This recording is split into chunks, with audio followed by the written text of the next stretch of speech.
Law enforcement records show a boom in the drug business around the ODU campus.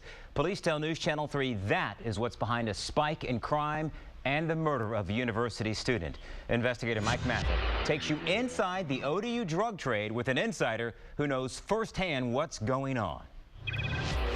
Daniel Reich left small-town North Carolina to study at ODU. He was happy, adjusted, and looking forward to life. Then he got mixed up in drugs.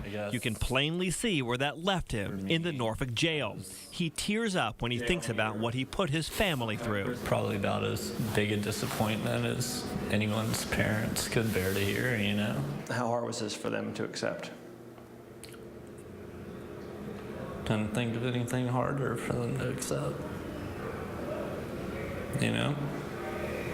It's almost like a terminal illness in terms of having a productive future. Norfolk narcotics detectives busted him earlier this year at an off-campus house. He is part of what police and university records show as a spike in ODU drug crimes. ODU records show that in 2008, university officials investigated just 26 cases of student drug abuse violations.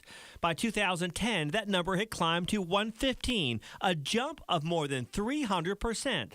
In contrast, Norfolk State University records from 2008 show 56 cases and just 63 by 2010. If I hadn't been caught, it could have gotten worse and worse and worse. Detectives tell News Channel 3 they are spending more and more time around the university as off-campus students turn to drug dealing, and that sometimes spawns other crimes.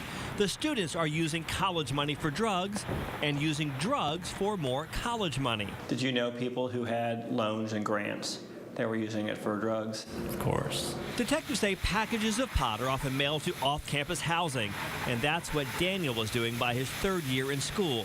He planned on a finance degree, but a personal tragedy he doesn't want to talk about led him to drugs. Started using led to wanting to use more, and that led to, you know, wanting to find a way to do it without, I don't know, just, you can't really explain how it happens.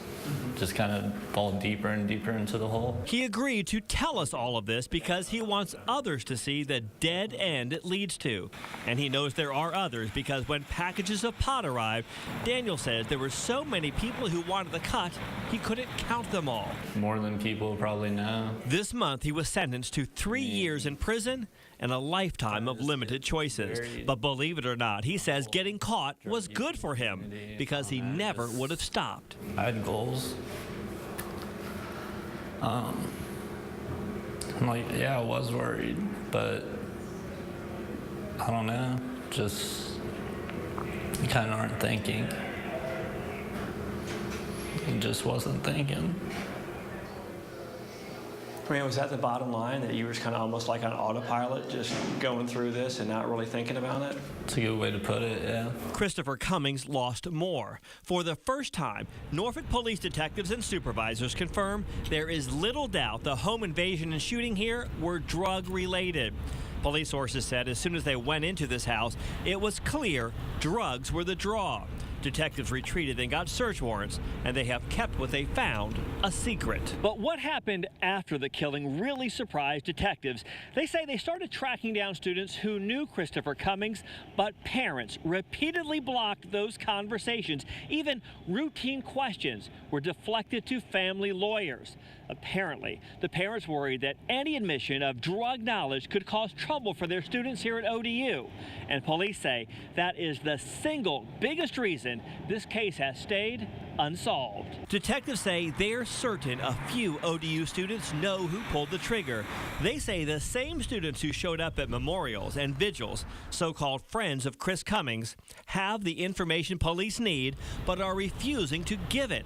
News Channel 3 asked ODU officials to talk about this problem, but ODU administrators refused. Daniel says if police had not stopped him, he's certain he'd have one day been robbed or shot.